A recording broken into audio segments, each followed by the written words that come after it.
Hoje eu vou contar a história de Francelina França Juguleto. O dia 15 de novembro de 1940 iriam mudar completamente. Nesse dia, ela ia findar com a vida de José João da Silveira, mais conhecido como José Diogo, seu companheiro. Já faziam 18 anos que eles viviam juntos e tiveram 8 filhos. O caso de Francelina foi bem emblemático porque ele mostrou como a justiça daquela época, lá em 1940, tratava as mulheres. Essa dissertação, escrita por Paloma Almada Xapla em 2021, aborda os julgamentos de mulheres com pouca ou nenhuma instrução, incluindo a sua cor, indígenas e mestiças. Essa dissertação foi um estudo com mais mulheres que cometeram homicídios entre 1930 até 1950 lá no Rio Grande do Sul. Na descrição desse vídeo eu vou deixar o link para quem tiver interesse em ler a dissertação completa. Vamos ao caso de Francelina França Juguleto. Olá, meu nome é Luana, sou servidora pública da Polícia Científica aqui de Santa Catarina e trabalho dentro do IML junto com o médico legista. E pesquisando sobre histórias de mulheres, me caiu nas mãos essa dissertação de Paloma, aonde ela traz histórias de mulheres que praticaram um homicídio entre 1930 e 1950. Então, pegue um cafezinho ou uma aguinha, senta que lá vem história.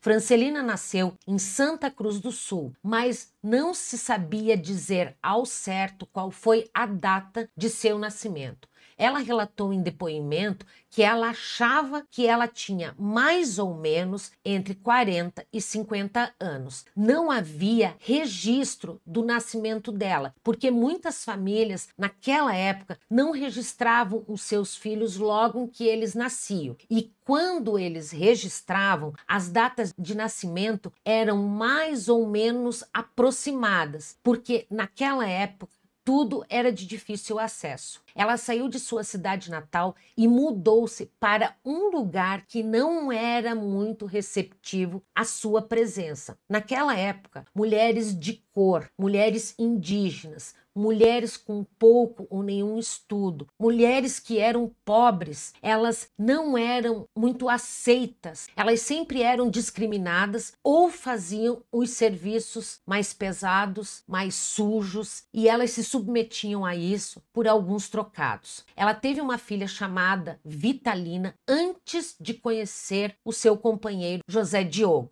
José Diogo apareceu depois na vida de Francelina, fazendo com que ela deixasse tudo para trás para viver com ele, trazendo com eles Vitalina. Ela se mudou para um pequeno povoado rural chamado de Benjamin Constante, em José Bonifácio, hoje Erechim, que está localizado no Alto Uruguai, onde aconteceu o fato a cerca de 340 quilômetros de onde ela nascera. Francelina viveu com José Diogo por cerca de 18 anos e teve mais 8 filhos. Não se casaram no religioso e nem no civil, sendo considerados na época amásios, que era uma palavrinha que eles usavam, né, quando a pessoa só vivia junto. Francelina passava os dias cuidando dos 9 filhos e também fazendo todo o trabalho doméstico e rural. Era considerada uma mulher campesiana, que naquela época significava uma mulher que vivia e trabalhava no campo, desempenhando um papel fundamental na agricultura e no sustento da família. José Diogo agredia Francelina com frequência. A filha mais velha do casal, Doralina, viu o sofrimento que a mãe passava. Doralina, em seu depoimento, falou: "Meu pai batia por tudo e com o que tivesse na mão." Outras pessoas também presenciaram o que Francelina sofria nas mãos de José Diogo. José Diogo começou a se refestelar, a se insinuar para a filha mais velha de Francelina, a Vitalina. Lembra aquela menina que ela levou para morar junto com eles, que ela teve antes de conhecer José Diogo? Pois é, ele acabou se refestelando para ela, já que ela já tinha completado seus 15 anos. Começou a levá-la para a roça,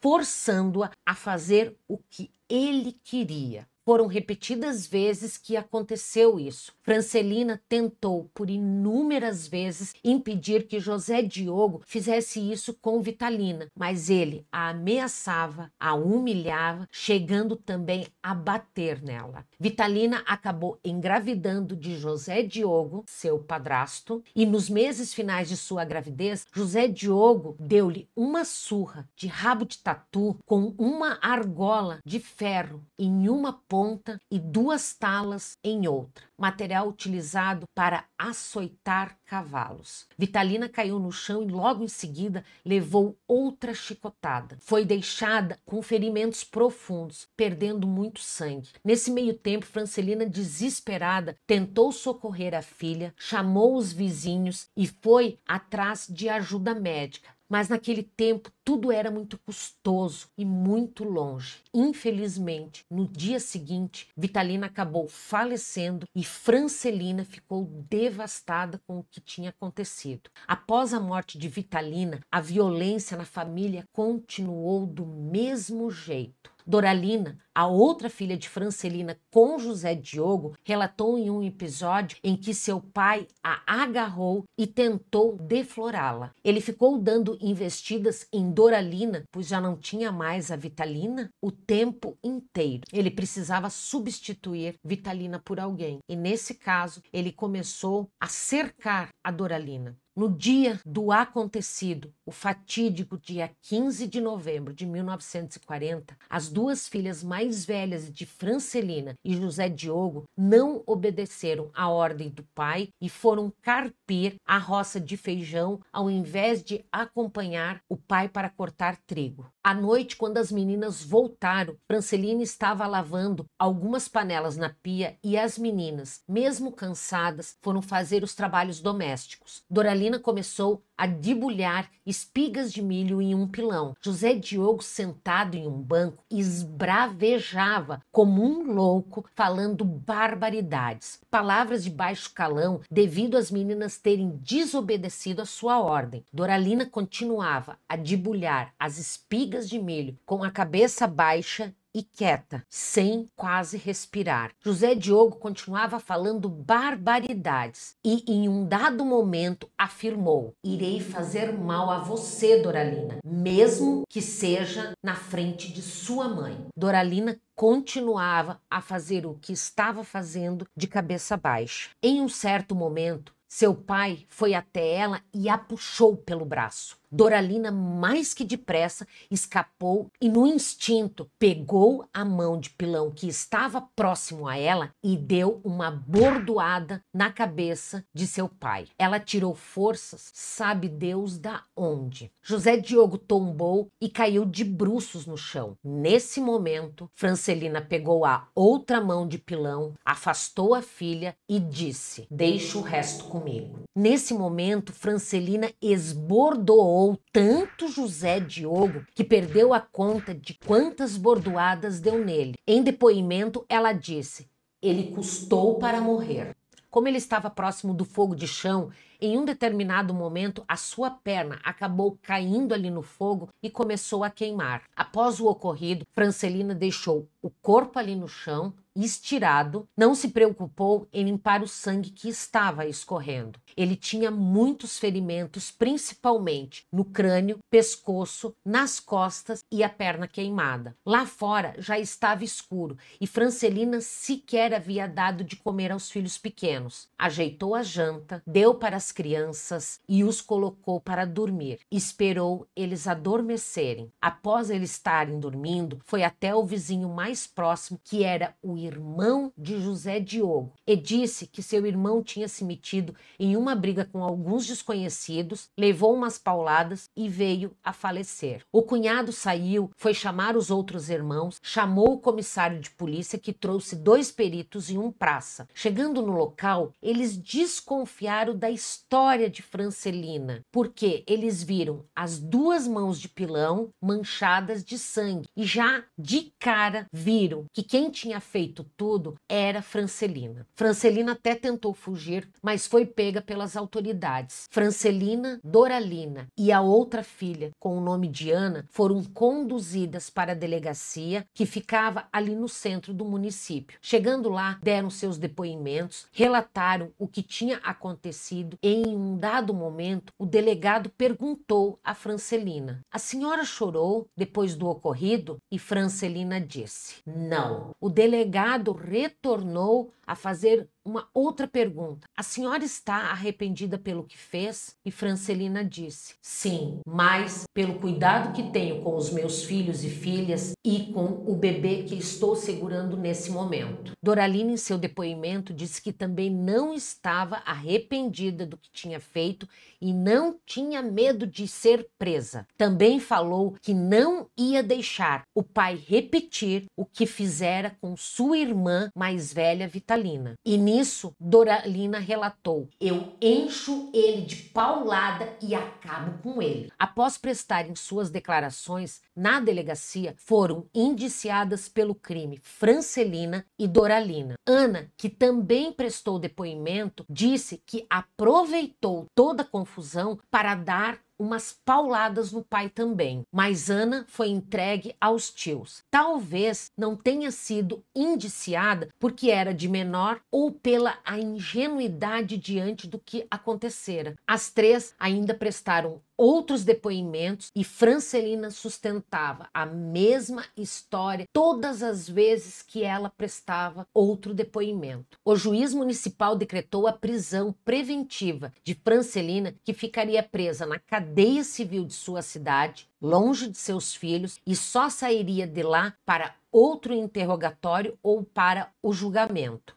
O texto para a prisão preventiva que o juiz municipal escreveu, gente, é de cair os butiá do bolso. E eu vou ler aqui na íntegra o que está na dissertação que a Paloma fez. Diferente de como aconteceu em outros processos, nos vemos diante não de um simples decreto, mas de um documento que inicia pelo fato de a acusada ter confessado e de o crime ser de natureza inafiançável. O texto segue afirmando que os motivos daquele assassinato, eles não eram justificáveis, uma vez que nenhuma das agressões às 2 filhas da protagonista estavam bem caracterizadas. Gente, sinceramente, nessas horas de certo o juiz queria que desenhasse. Mas continuando, também consta na sequência que a vítima sequer pôde se defender da agressão de sua companheira, que deu tantas bordoadas na cabeça e pelo corpo de seu Amásio com uma mão pesada de pilão que chegou a perder a conta das mesmas. Ademais, que aquele não era um caso de perturbação ou obnubilação mental, já que a ré rememorou perfeitamente os fatos e rememorou, aliás, com assombrosa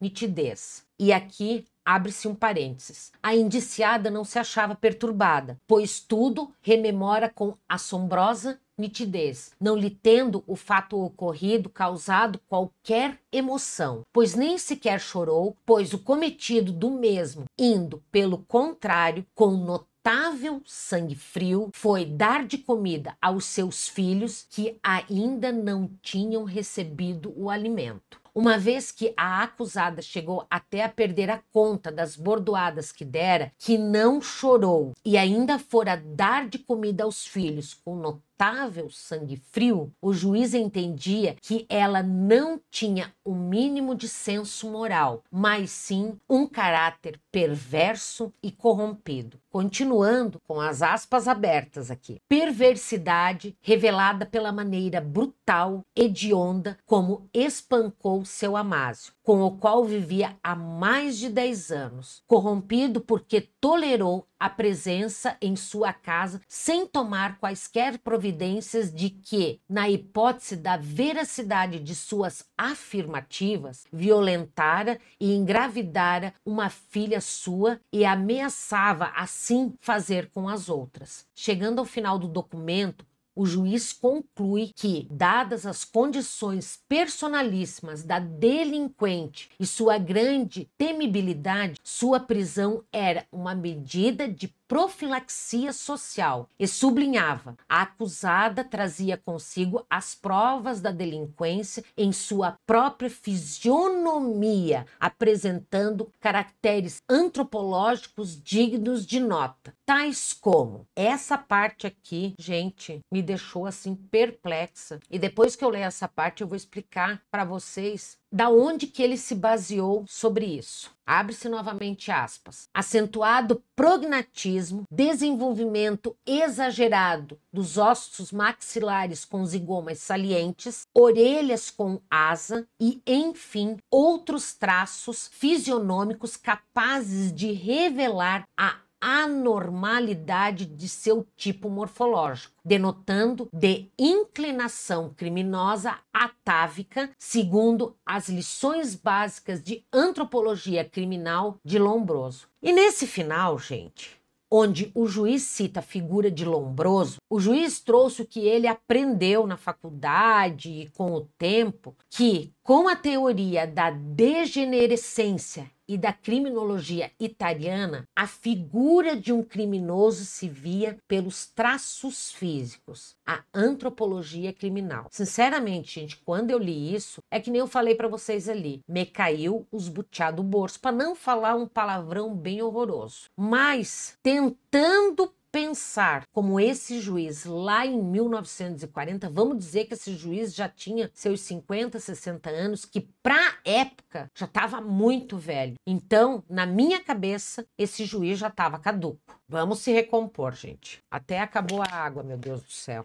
No julgamento, a acusação se pautou na ideia de que não houve legítima defesa e que Francelina agiu com sanha assassina. A defesa tentou usar a narrativa de mulher-mãe e da honra feminina, mas não foi suficiente para evitar a condenação. Francelina, no fim, foi condenada a 6 anos de prisão, pena de grau mínimo, para o crime de homicídio simples, e foi decretado em 29 de setembro de 1941. Olha o tempo que ela ficou longe dos filhos. O fato aconteceu no dia 15 de novembro de 1940 e quase fechando um ano, ela fica detida, prisão preventiva, sem estar com os filhos. E naquela época, eu acredito, eu penso, eu imagino que eles faziam questão mesmo de a pessoa ficar longe, como forma de castigo. Ai, complicado. A condenação só não foi maior porque o juiz considerou a ausência de agravantes além de atenuante do exemplar comportamental anterior, pois é criminosa primária, sem antecedentes policiais ou judiciários, cuja vida humilde transcorria toda entregue às lidas caseiras e à criação da numerosa prole, a que atendia com dedicação. Já a Doralina não teve a mesma sorte. Lida como uma parricida, e um parricida é aquele que tira a vida de um pai. Lida como parricida, degenerada e pervertida. Isso tudo dito pelo juiz que julgou o seu processo especial, não necessariamente por ter matado o pai, mas por já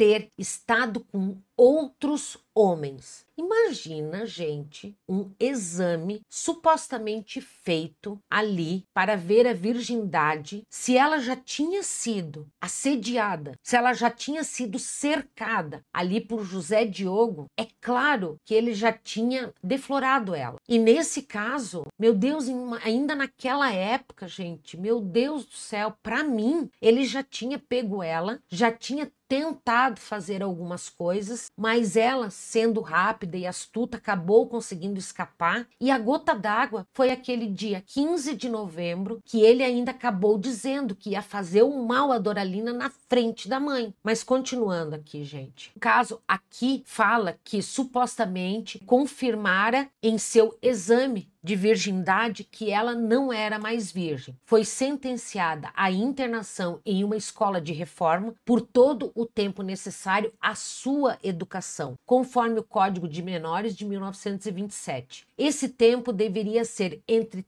3 e 7 anos para a sua categoria, que era a de menor delinquente que fosse abandonada, pervertida ou que estivesse em perigo de ser. E assim, na dissertação da Paloma não trouxe se elas cumpriram tudo, cumpriram a risca ou não. Nessa dissertação, Paloma traz outros crimes relacionados a mulheres, homicídios no caso, e as suas particularidades. Por quê? O que levou Francelina a pegar aquela mão de pilão e terminar o que a Doralina começou a fazer? Sinceramente, gente, para mim foi todo o sofrimento que ela passou com ele. Porque imaginem só, um homem que a impressão que me dá é que simplesmente fazia o trabalho do campo, chegava em casa, queria tudo pronto, nas mãos, mal e porcamente lavava os pés, isso quando não obrigava a sua esposa a lavar os seus pés, e começava a ter atitudes de perversão com as filhas, porque naquela época tinha esse tipo de coisa. Tipo,